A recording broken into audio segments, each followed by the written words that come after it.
सभी मित्रों को जय सिया राम, जय जय हनुमान। मित्रों, इस वीडियो में हम बात करने वाले हैं नवतारा ज्योतिष की। तो दोस्तों, नवतारा ज्योतिष नक्षत्रों पर आधारित है। तो नवतारा ज्योतिष को सीखने या जानने के लिए हमें नक्षत्रों के बारे में जानना अनिवार्य है। दोस्तों, प्राचीन समय में हमारे ऋषि मुनियों ने सबसे पहले नक्षत्रों की ही खोज की थी और हमारे ऋषि मुनि नक्षत्रों के माध्यम से ही बहुत सटीक प्रिडिक्शन भी करते थे और समस्याओं का बहुत सटीक और कारगर उपाय भी करते थे। दोस्तों, आज के समय में भी नक्षत्रों की कैलकुलेशन अद्भुत है और बहुत एक्यूरेट है। नक्षत्रों के माध्यम से यदि प्रेडिक्शन की जाए या समस्याओं के उपाय किए जाएं तो वो बहुत ही सटीक तरीके से काम करते हैं, बहुत ही कारगर तरीके से काम करते हैं। तो दोस्तों, जैसा कि आप सभी जानते हैं कि चंद्रदेव हमारी पृथ्वी का चक्कर लगा रहे हैं। तो जिस रास्ते से वो पृथ्वी का चक्कर लगाते हैं उस रास्ते में करोड़ों तारे मिलते हैं। उन तारा मंडल का जब अध्ययन हमारे ऋषि मुनियों ने किया तो उन्होंने देखा कि बहुत सारे तारे मिलके कोई एक आकृति बन रही है। तो इस तरह से उन्होंने रिसर्च करके 27 नक्षत्र बनाए, जिन्हें पौराणिक कथा में चंद्रदेव की पत्नियां भी कहा जाता है। और दोस्तों, 27 नहीं 28 नक्षत्र होते हैं। एक जो अभिजित नक्षत्र है उसका उपयोग ज्यादातर मुहूर्त निकालने के लिए उपयोग में लाया जाता है। किसी भी शुभ काम को करने के लिए अभिजित मुहूर्त को कंसीडर किया जाता है। लेकिन अगर हम ज्योतिषी गणना की बात करें तो वहां पर 27 नक्षत्रों का बहुत महत्वपूर्ण स्थान है। दोस्तों, 27 नक्षत्र कौन कौन से हैं, उनके नक्षत्रों के स्वामी कौन हैं, इस पर मैंने एक वीडियो ऑलरेडी पहले बनाया हुआ है। मैंने उस वीडियो की लिंक डिस्क्रिप्शन में दे दी है, आप उसको जाकर देखें तो आपको 27 नक्षत्रों के नाम और उनके स्वामी के बारे में जानकारी मिल जाएगी। इस वीडियो में मैं आपको बताने वाला हूं कि 9 नक्षत्रों के जो ऑब्जेक्ट्स हैं, जो देवता हैं और नक्षत्रों के स्वामी हैं, नक्षत्रों के मित्र पशु, नक्षत्रों के मित्र वृक्ष और नक्षत्रों के मंत्र क्या हैं। तो 9 नक्षत्रों की बात इस वीडियो में हम करेंगे। तो दोस्तों, सबसे पहला नक्षत्र जो है वो है अश्वनी नक्षत्र। अश्वनी नक्षत्र के जो देवता हैं वो है अश्वनी कुमार, जिन्हें सूर्य देव के पुत्र माना जाता है। अश्वनी नक्षत्र के जो नक्षत्र के स्वामी ग्रह हैं वो हैं केतु देव, और इस नक्षत्र की जो आकृति है वो घोड़े के मुख के समान है। और इस नक्षत्र के जो मित्र पशु हैं वो भी घोड़ा है।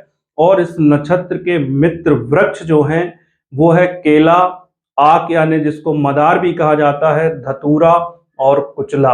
और दोस्तों, अश्वनी नक्षत्र का जो मंत्र है वो है ओम अश्वनी कुमाराभ्याम नमः।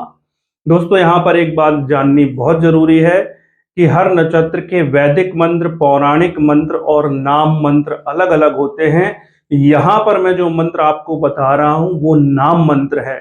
तो ये नक्षत्र के नाम मंत्र हो सकते हैं, उनके देवता के नाम मंत्र हो सकते हैं।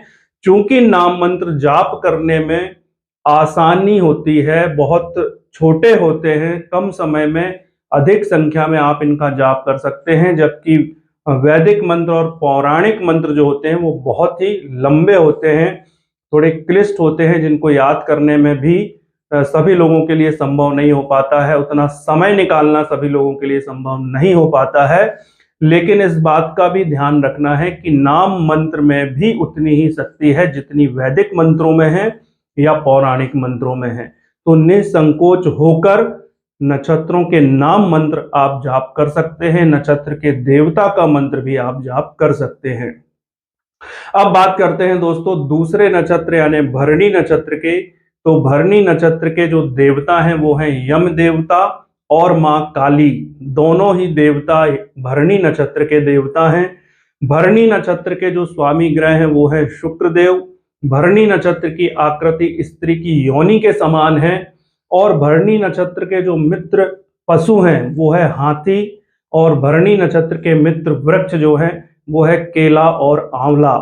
भरणी नक्षत्र के लिए आप ओम अपभरणीभ्यो नमः, ओम यमाय नमः या ओम भद्रकाली देव्यै नमः, इन तीनों में से किसी भी मंत्र का जाप कर सकते हैं। अब दोस्तों, बात करते हैं तीसरे नक्षत्र की। तो तीसरा नक्षत्र है कृतिका नक्षत्र। कृतिका नक्षत्र के जो देवता हैं वो हैं अग्निदेव या भगवान शिव और पार्वती के पुत्र भगवान कार्तिकेय। ये भी कृतिका नक्षत्र के देवता हैं। कृतिका नक्षत्र के जो स्वामी ग्रह हैं वो हैं सूर्यदेव। कृतिका नक्षत्र की आकृति जो है वो फरसे के समान है। फरसा यानी एक धारदार हथियार जो परशुराम जी के हाथ में होता है, जिसको परशु भी कहा जाता है। परशु को अपने हाथ में लिए जाने के कारण ही उनका नाम परशुराम था। तो इसमें आप किसी भी तरह का धारदार हथियार कंसीडर कर सकते हैं। वो सुदर्शन चक्र हो सकता है, वो त्रिशूल हो सकता है, वो तलवार हो सकती है, या वो चाकू हो सकता है, या फरसा हो सकता है। ये सभी कृतिका नक्षत्र की आकृति है। अब दोस्तों, कृतिका नक्षत्र के जो मित्र पशु हैं वो है बकरी, और कृतिका नक्षत्र के जो मित्र वृक्ष हैं वो है गूलर, या जिसको देहाती भाषा में, गांव की भाषा में ऊमर भी कहा जाता है। और दोस्तों, कृतिका नक्षत्र के लिए आप ओम आग्नेय नमः, ओम कृतिकाभ्यो नमः, इनमें से किसी भी मंत्र का जाप कर सकते हैं। दोस्तों, इसके बाद आता है चौथा नक्षत्र जो है रोहिणी नक्षत्र। तो रोहिणी नक्षत्र के देवता हैं ब्रह्मा जी। इस नक्षत्र के जो स्वामी ग्रह हैं वो हैं चंद्रदेव, और इस नक्षत्र की जो आकृति है वो रथ के समान है। इस नक्षत्र के जो मित्र पशु हैं वो हैं सर्प देवता। आधा इंसान का शरीर और आधा सर्प का शरीर जो आपने देखा होगा फोटो वगैरह में, तो ये रोहिणी नक्षत्र के मित्र पशु हैं। और इसके बाद रोहिणी नक्षत्र के जो मित्र वृक्ष हैं वो है जामुन, और इसके लिए आप ओम रोहिण्यै नमः, ओम ब्रह्मणे नमः, ओम प्रजापति नमः, इन तीनों में से किसी भी मंत्र का जाप कर सकते हैं। दोस्तों, अब पांचवा नक्षत्र आता है मृगशिरा नक्षत्र। तो मृगशिरा नक्षत्र के जो देवता हैं वो हैं चंद्रदेव, और मृगशिरा नक्षत्र के जो स्वामी ग्रह हैं वो हैं मंगल देव। मृगशिरा नक्षत्र की जो आकृति है वो मृग के मुख यानी हिरण के मुख के समान है, और मृगशिरा नक्षत्र के जो मित्र पशु हैं वो भी सर्प देवता हैं। आधा इंसान का शरीर और आधा सर्प या नाग का शरीर। और मृगशिरा नक्षत्र के जो मित्र वृक्ष हैं वो है खैर का वृक्ष। मृगशिरा नक्षत्र के लिए आप ओम मार्गशीर्षाय नमः, ओम सोमाय नमः, ओम चंद्रमसे नमः, इनमें से किसी भी मंत्र का जाप कर सकते हैं। इसके बाद दोस्तों, छठवां नक्षत्र है वो है आद्रा नक्षत्र। आद्रा नक्षत्र के देवता भगवान शिव हैं, और इस नक्षत्र के जो स्वामी हैं, ग्रह हैं, वो हैं राहु देव हैं। इस नक्षत्र की आकृति मणि के समान है, और इस नक्षत्र के जो मित्र पशु हैं वो है फीमेल डॉग, और इस नक्षत्र के जो वृक्ष हैं, मित्र वृक्ष, वो है आम और बेल। आद्रा नक्षत्र के लिए आप ओम रुद्राय नमः या ओम आद्राय नमः, इनमें से किसी भी मंत्र का जाप कर सकते हैं। दोस्तों, इसके बाद सातवां नक्षत्र जो है वो है पुनर्वसु नक्षत्र। पुनर्वसु नक्षत्र की जो देवता हैं वो है मां अदिति। इन्हें सूर्य और इंद्र आदि देवताओं की मां कहा गया है। तो अदिति पुनर्वसु नक्षत्र की देवता हैं, और पुनर्वसु नक्षत्र के जो स्वामी ग्रह हैं वो है जुपिटर यानी देव गुरु बृहस्पति। और पुनर्वसु नक्षत्र की जो आकृति है वो आपने देखा होगा, जब भी घर में गृह प्रवेश होता है या कोई भी पूजा पाठ होती है तो घर के मेन डोर पर तोरण लगाई जाती है, आम के पत्तों की तोरण बांधी जाती है। तो वो तोरण लगा हुआ प्रवेश द्वार पुनर्वसु नक्षत्र की आकृति है। पुनर्वसु नक्षत्र के जो मित्र पशु हैं वो है बिल्ली, और पुनर्वसु नक्षत्र के जो मित्र वृक्ष हैं वो है बांस।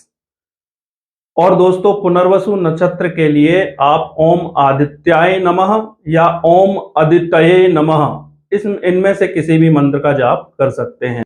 दोस्तों, इसके बाद बात करते हैं आठवें नक्षत्र की, पुष्य नक्षत्र की। तो पुष्य नक्षत्र के जो देवता हैं वो देवगुरु बृहस्पति हैं, और इस नक्षत्र के जो स्वामी ग्रह हैं वो हैं शनिदेव। इस नक्षत्र की आकृति तीर के समान है, बाण की तरह है, और इस नक्षत्र के जो मित्र पशु हैं वो है बकरी, और इस नक्षत्र के जो मित्र वृक्ष हैं वो है पीपल। इसके लिए आप ओम पुष्याय नमः या ओम बृहस्पतिये नमः, इनमें से किसी भी मंत्र का जाप कर सकते हैं। दोस्तों, अब बात करते हैं आश्लेषा नक्षत्र की। तो आश्लेषा नक्षत्र के जो देवता हैं वो हैं सर्प देवता। आधा शरीर इंसान का, आधा सर्प का। और इस नक्षत्र के जो स्वामी ग्रह हैं वो हैं बुध देव, इस नक्षत्र की जो आकृति है वो पहिए के समान है। रथ में लगा जो होता है पहिया, या कुम्हार जिस पहिए पे मिट्टी रख के और घड़ा बनाता है, उस पहिए की बात कर रहा हूं मैं, जिसे हम व्हील भी कहते हैं। तो ये आश्लेषा नक्षत्र की आकृति है। आश्लेषा नक्षत्र के मित्र पशु बिल्ली है और इसके मित्र वृक्ष नागकेसर का पेड़ या चंदन का पेड़ है। और दोस्तों इसके लिए ओम आश्लेषाय नमः या ओम सर्पेभ्यो नमः, इनमें से किसी भी मंत्र का जाप आप कर सकते हैं। तो दोस्तों आज मैंने 9 नक्षत्रों के बारे में आपको बताया, उनके ऑब्जेक्ट्स बताए, उनके मित्र पशु, उनकी आकृति, उनके मित्र वृक्ष, उनके मंत्र क्या है, ये सारी चीजें मैंने आपको डिटेल में बताई हैं। इसके बाद आने वाले वीडियो में हम 9 नक्षत्रों की और बात करेंगे, फिर उसके अगले वीडियो में 9 नक्षत्रों की बात करेंगे। इस तरह से हम 3 वीडियो में 27 नक्षत्रों की कंप्लीट डिटेल्स देने के बाद आपको नवतारा ज्योतिष क्या है और ये कितनी सटीक है, इसका हम किस तरह से अपने जीवन में भरपूर लाभ ले सकते हैं, अपने जीवन में हम एक ऐसा मित्र प्राप्त कर सकते हैं जो कुदरती तौर पर हमको सारा जीवन हमें लाभ प्रदान करेगा, हमें समस्याओं से बचाएगा, और हमारे सामने कोई बाधा आने वाली हो तो सबसे पहले वो हमारे सामने खड़ा रहेगा, उन बाधाओं को वो दूर करेगा और उन बाधाओं को अपने ऊपर ले लेगा। तो इस तरह का ये विज्ञान है। तो दोस्तों इस सीरीज को पूरा देखिए। अभी तक यदि आपने हमारे चैनल को सब्सक्राइब नहीं किया है तो जल्दी से सब्सक्राइब करें। वीडियोज अच्छे लगते हैं तो इन्हें ज्यादा से ज्यादा शेयर करें, लाइक करें, कमेंट्स करें। आपने मेरी बातों को बहुत गंभीरता से सुना, इसके लिए आपको बहुत बहुत धन्यवाद। मिलते हैं अगले वीडियो में। नमस्कार।